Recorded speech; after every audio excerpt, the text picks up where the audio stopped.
Baik, berjumpa lagi di manajemen accounting atau akuntansi manajemen. Nah, kali ini kita sampai di penghujung bab, yaitu bab 10 tentang informasi akuntansi pertanggungjawaban dalam penyusunan anggaran. Nah, kali ini kita sampai di tahap terakhir ya. Ini tahap terakhir dan selainnya juga tidak panjang, pendek aja ya. Jadi simak baik-baik ya.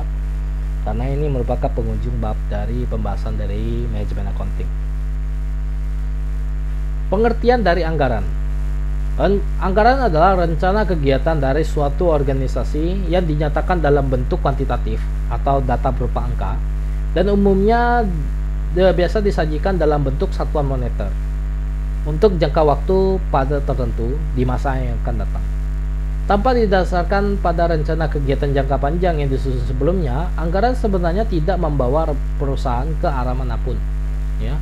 Rencana kegiatan jangka panjang ini merupakan blueprint ya yang mencangkup dari pangsa pasar, pengembangan produk dan teknologi produksi, kepegawaian, keuangan, citra perusahaan atau nama baik dari perusahaan, sistem informasi dari manajemen, dan bentuk dari budaya perusahaan.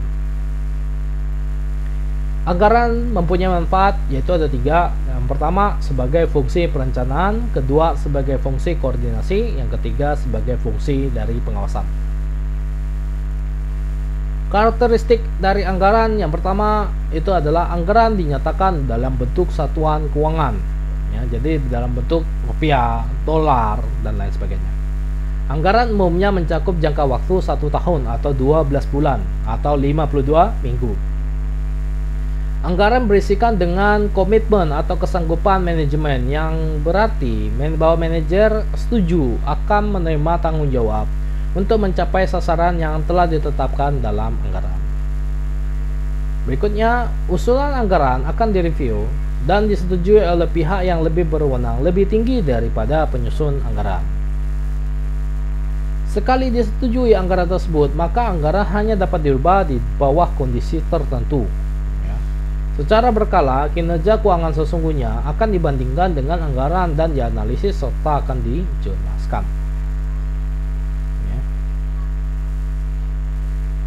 Kedudukan anggaran dalam perencanaan menyeluruh sebuah perusahaan. Yang pertama adalah penetapan dari filosofi maupun misi, kemudian menetapkan tujuan dan strategi, kemudian menyusun program dan menyusun anggaran. Fungsi dari anggaran ini adalah anggaran merupakan hasil kerja dari proses penyusunan rencana kerja itu sendiri.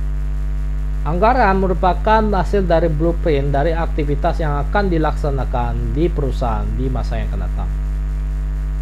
Anggaran berfungsi sebagai alat dari komunikasi internal yang akan menghubungkan berbagai unit organisasi di dalam perusahaan dan yang akan menghubungkan manajer bawah dengan manajer atas.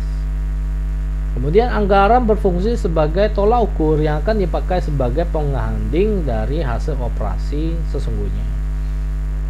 Anggaran berfungsi sebagai alat pengendalian yang akan memungkinkan bagi manajemen untuk menunjuk bidang yang kuat maupun bidang yang lemah di dalam perusahaan. Anggaran berfungsi sebagai alat maupun untuk mempengaruhi dan memotivasi manajer serta karyawan agar senantiasa bertindak secara efektif dan efisien sesuai dengan tujuan dari organisasi. Nah, ini bentuk dari penyusunan anggaran secara teknis ya. Jadi dari ini bentuknya ya. Dari sini ya, ramalan penjualan, anggaran pembangunan usaha, kemudian anggaran cadangan, depresiasi aset tetap, ada anggaran neraca, anggaran kas, ya, anggaran neraca sampai sini ya. Kemudian ada anggaran kas, anggaran utang, anggaran modal sendiri, anggaran laba rugi, anggaran BOP, anggaran BTK, anggaran BBB, anggaran produk, anggaran persediaan maupun anggaran piutang. Ini bentuk dari penyusunan anggaran secara teknis.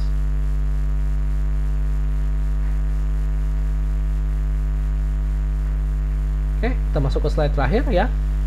Penyusunan anggaran atau aspek perilaku ya.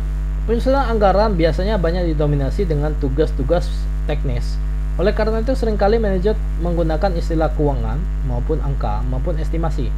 Selain pertimbangan teknis, aspek perilaku dan penyusunan anggaran biasa berkaitan dengan perilaku yang akan dibawa ke dalam proses penyusunan anggaran dan perilaku yang akan timbul sebagai akibatnya dari diaplikasikannya suatu anggaran. Ya. Oke, sampai di sini dulu untuk pembahasan di bab terakhir nih, bab 10. Jadi materi kita sudah selesai semua ya. Saya harapkan jikalau ada yang kurang jelas itu tetap semua ditanyakan di forum Google Classroom yang disediakan. Tolong ditanyakan jikalau ada yang kurang jelas. Kemudian persiapan untuk ujian akhir ya. Jadi banyak belajar, balik banyak review yang memang kurang jelas segera ditanyakan supaya nanti ketika ujian itu sudah siap. Oke, saya akhiri dulu pertemuan pada hari ini. Sampai jumpa nanti di lain kesempatan ya. See you.